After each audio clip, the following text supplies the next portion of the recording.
100 DDS function generator. So it is a generator, a sine wave or waveform generator. We have this. What are we going to do with this? We're going to make an LED flasher using this function generator, and to see what is the maximum frequency you use for the to create a LED flasher. Also, we have the wire supply cable for the function generator or the waveform generator. So we put it in here. Then it is 5 volts USB. And we're going to use the DIY power bank here.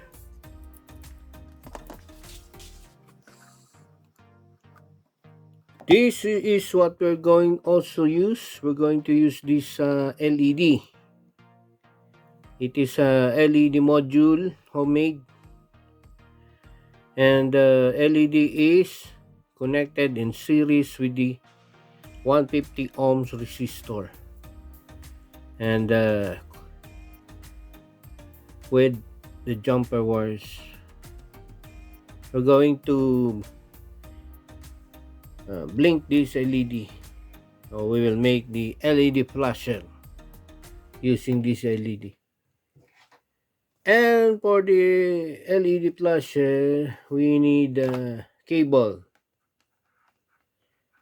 This is the cable.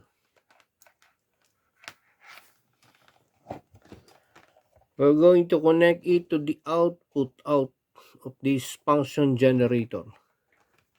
So what's the use of this function generator? To test a circuit. BNC coupler, bayonet nut coupler for the output, and then connected here, and then the other end is the alligator clip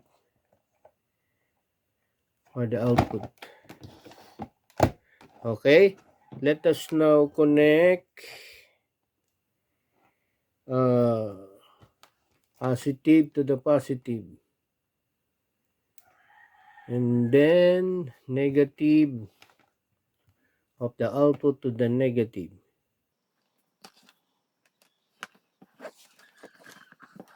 Okay,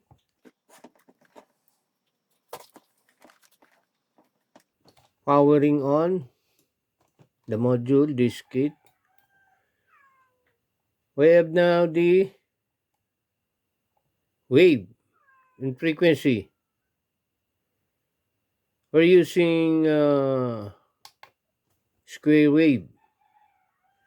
We press the mode and then it becomes square wave. And for the frequency cursor, the negative becomes 0. Moving the cursor, we use this cursor.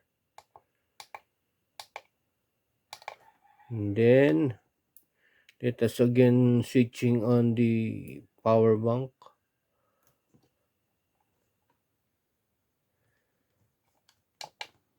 Cursor 1 hertz. For 1 hertz, run.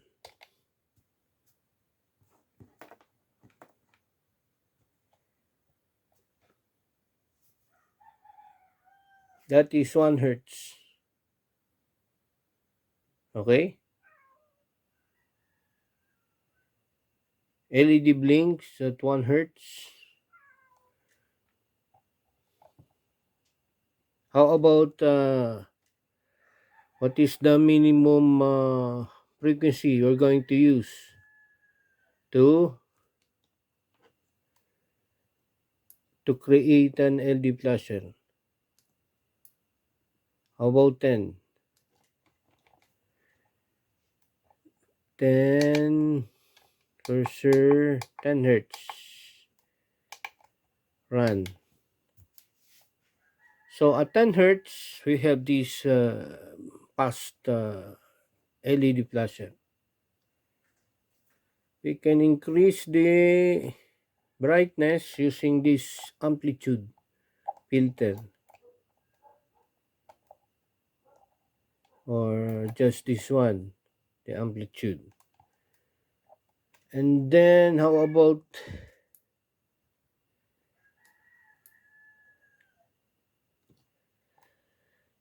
20 hertz?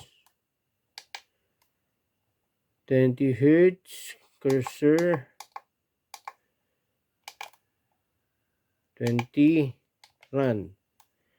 So it blinks very fast at 20 hertz. How about stop? We're not using this DC offset. And then again, reset. By the way, we can use sine wave or rectangular wave mode, so rectangular or square wave. How about 30 hertz? So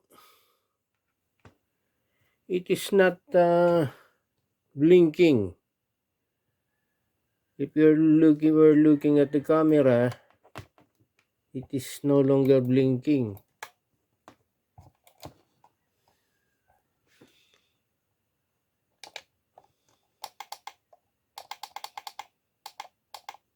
Square wave.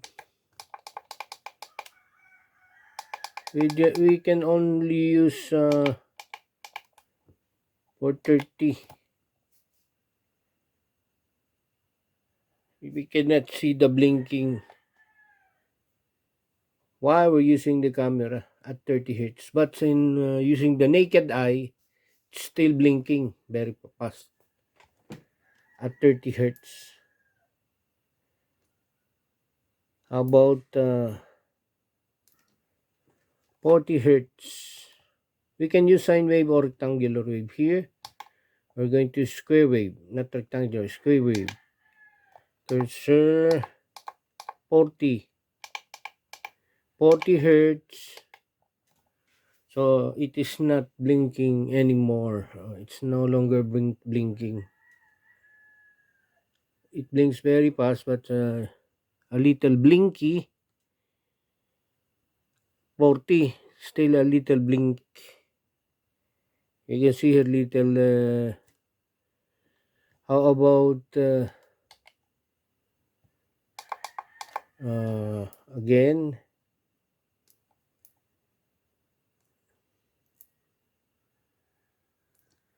$50, $40, a little blinky, and then using square wave.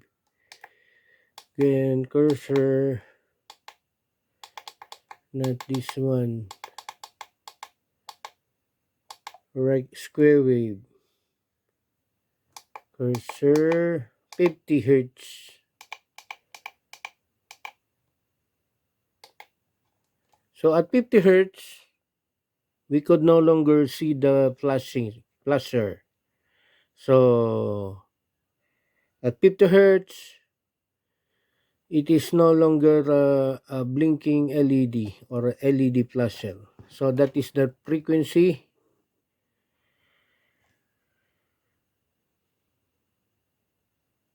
$50 hertz, it is not an LED flasher.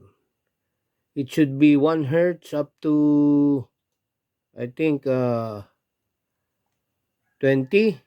or 10 hertz is good. Let us see again.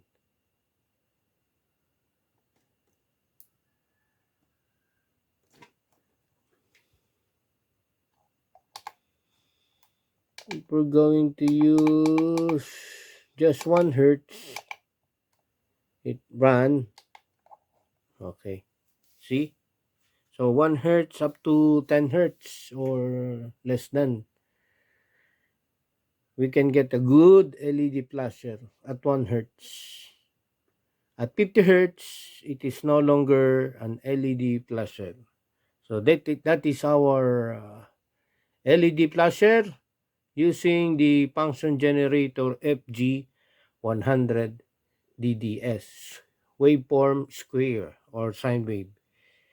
Frequency at 1 hertz, that is the blinking pattern.